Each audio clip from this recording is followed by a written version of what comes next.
Should I have taken another year or two and then come back? Absolutely. In retrospect, I should have not competed in 2020, came back in 2022 or 2023, fully recovered. Yeah. And in my opinion, I probably would have, been right there to win. Yeah. But that's not life has no rehearsal. And I don't like playing that game. It's just like, what you die tomorrow, man. Like, what do you want to do right now?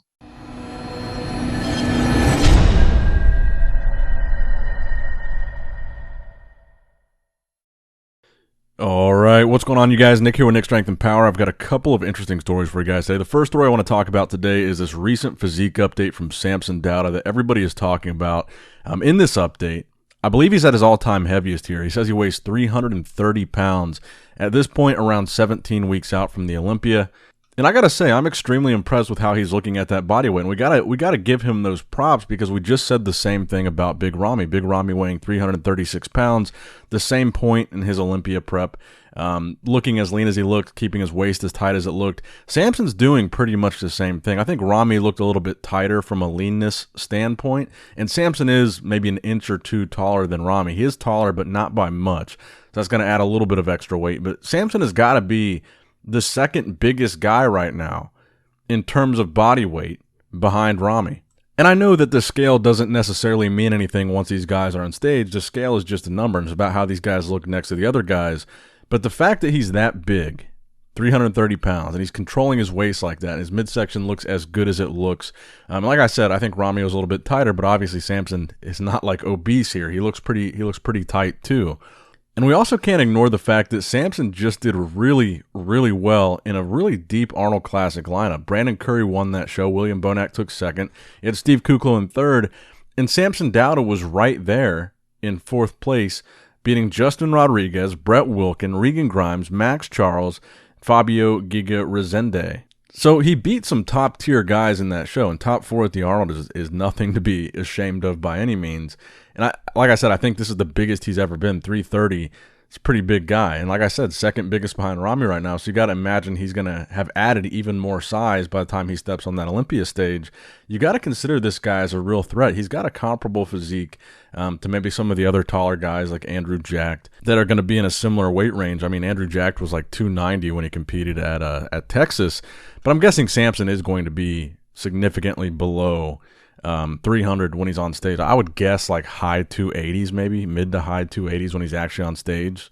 And Ramy, I would imagine, would probably be 300 pounds or less on the Olympia stage. But his coach, Chad Nichols, said that this is going to be a whole different version of Ramy. So maybe Ramy will be significantly over 300 pounds on stage.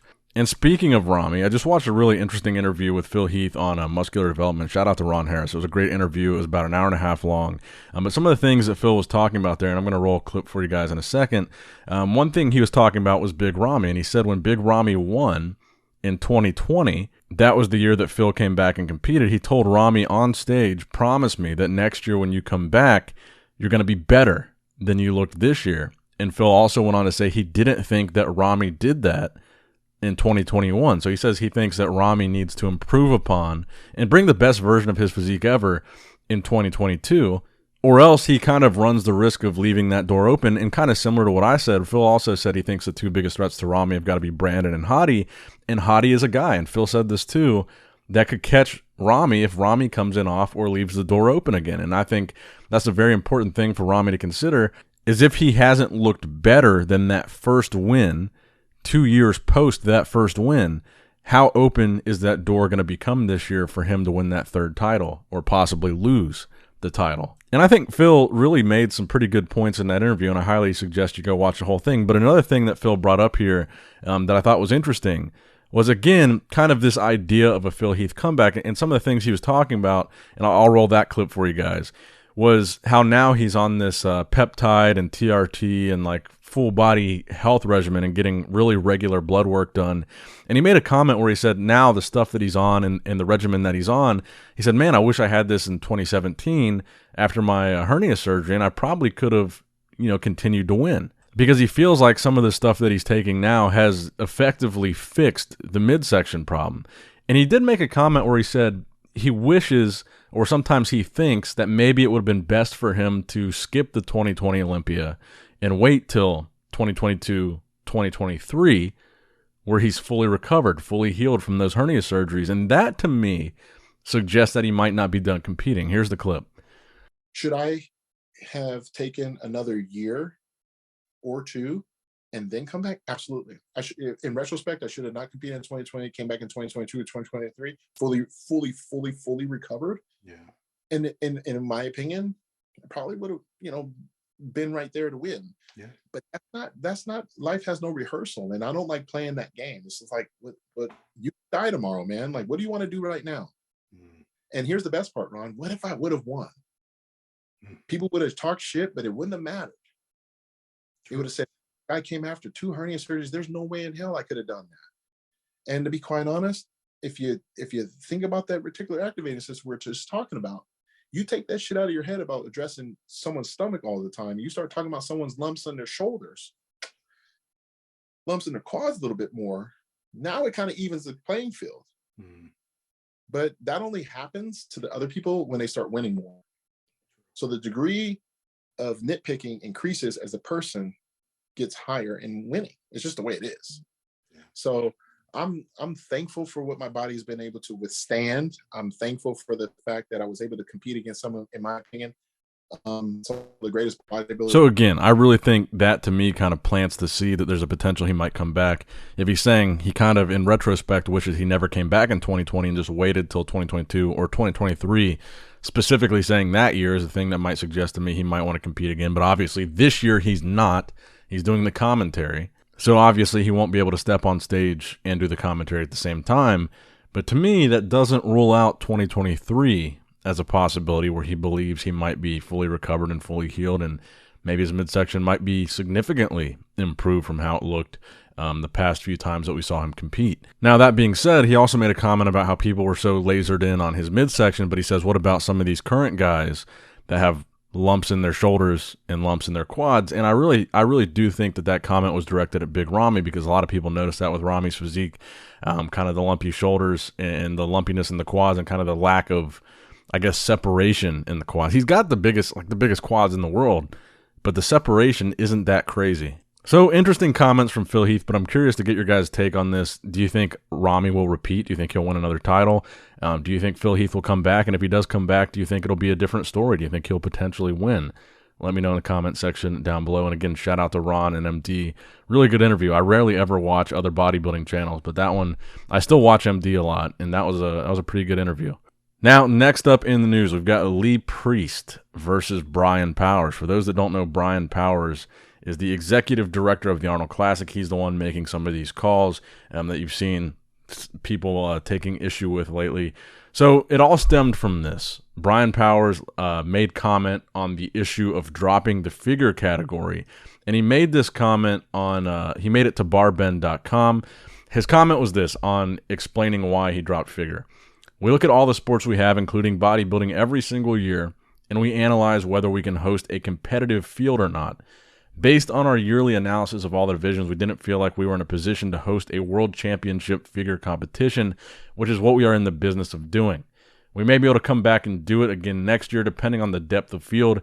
We feel like we didn't have that depth this year, and we'll go back and we'll look at it again in 2024. We are making major additions to the women's professional sports and other sports that will be announced soon. So Lee's response was this: he should run for the office in the Senate with an answer like that. LOL. Not enough depth in figure. Yeah, okay. Last time I checked, the men's open is the one with the small depth. You usually cancel that division, you clown.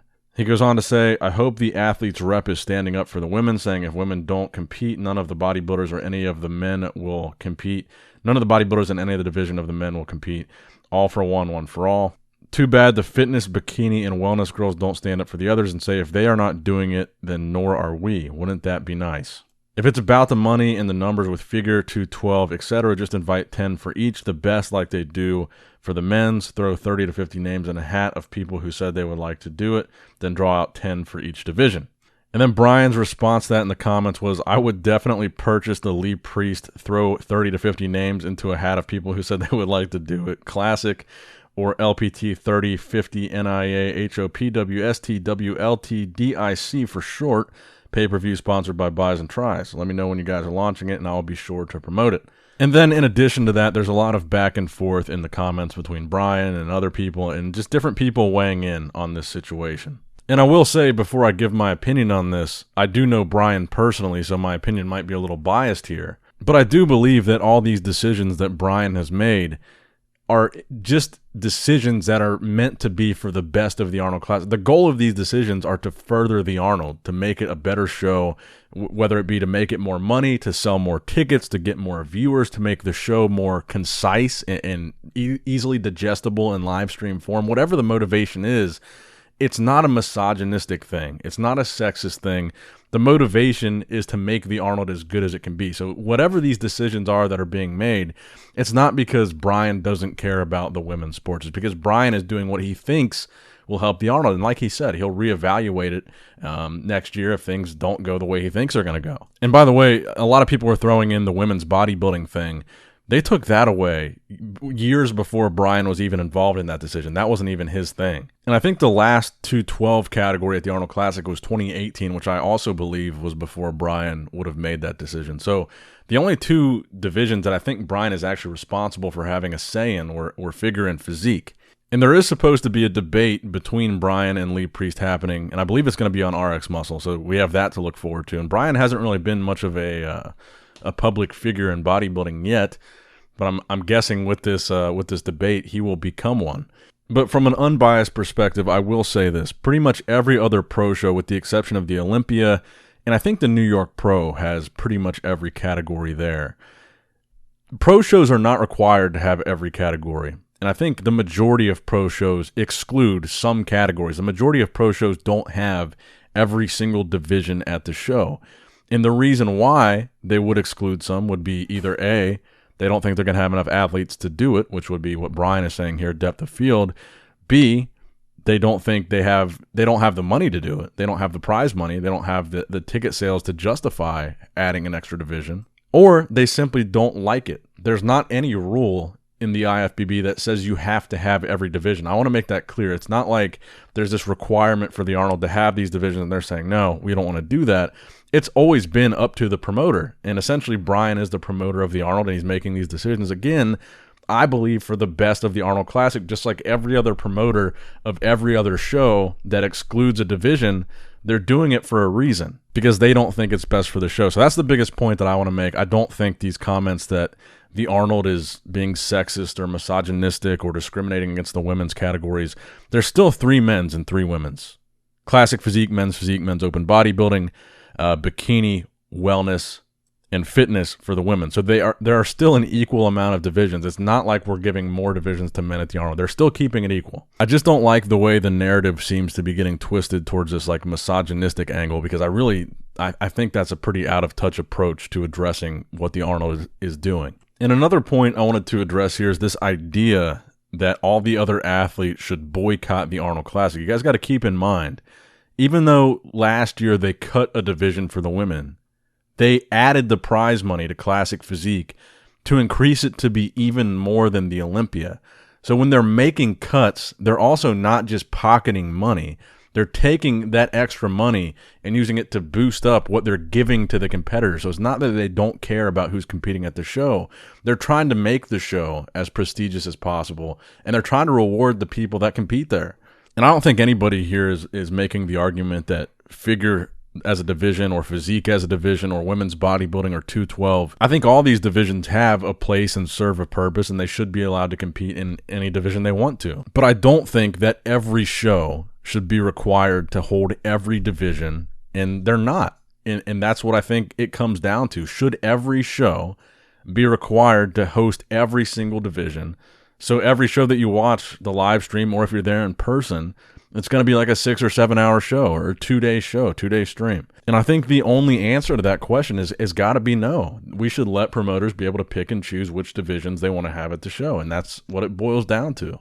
And the final story that I've got for you guys today, just to cap this thing off, a back double bicep from Michal Krizo, I believe now less than 7 weeks out, or right around 7 weeks out from his Olympia amateur debut, posting a back double bicep. A lot of people say this is his weakest shot, and in that interview I was just talking about with Phil Heath, he kind of mentioned that being a weak point for Michal Krizo, and some more detail in the back shots for the lower body as well. So what do you guys think of this back double bicep from Michal Krizo at 7 weeks out? Where do you think he could improve? I believe Phil said specifically more lower lat thickness, and I think you can definitely see that in this back double bicep pose. That is something that I would like to see him work on as well. All I can really say is I'm more excited for this year's Mr. Olympia than I think I've been excited for any Olympia in recent memory. So many newcomers, so many fresh names, such a deep lineup. I mean, the lineup now is already, I think, deeper than last year, and we've still got a bunch of Olympia qualifiers between now and then, a bunch of names that could still be added. I'm really excited for this year's Mr. Olympia lineup. Let me know what you guys think in the comment section below about all these stories, the Arnold Classic, the figure, the Phil Heath interview, Michal Krizo, what else? Samson Dauda, all this good stuff. Let me know in the comment section down below. Leave a like on the video. Subscribe to the channel if you haven't already. Click that bell notification icon. And as always, love you guys. Appreciate you guys. Nick Strength and Power. Signing out. All right, guys, don't forget to click that like button and subscribe to this channel if you enjoy the content. Also, check out my Instagram at Nick Strength Power. My Facebook page, which is simply Nick Strength and Power. My secondary YouTube channel, Nick Strength and Vlogs, for vlogs and bonus content that you will not see on this channel. And consider subscribing to my third YouTube channel, Nick Strength and Pokemon, which is all things Pokemon and trading card games, completely unrelated to this channel. So if you're into that, give that one a look. And all links to merchandise and social media will be in the description box below. If you guys want a Nick Strength and Power t-shirt, that will be in the Shopify link below. Have a great day. Dancing in the good light, everybody's feeling warm and bright. It's such a fine and natural sight. Dancing in the good light, everybody's feeling warm and bright. It's such a fine and natural sight. Everybody's dancing in the good light. Everybody's dancing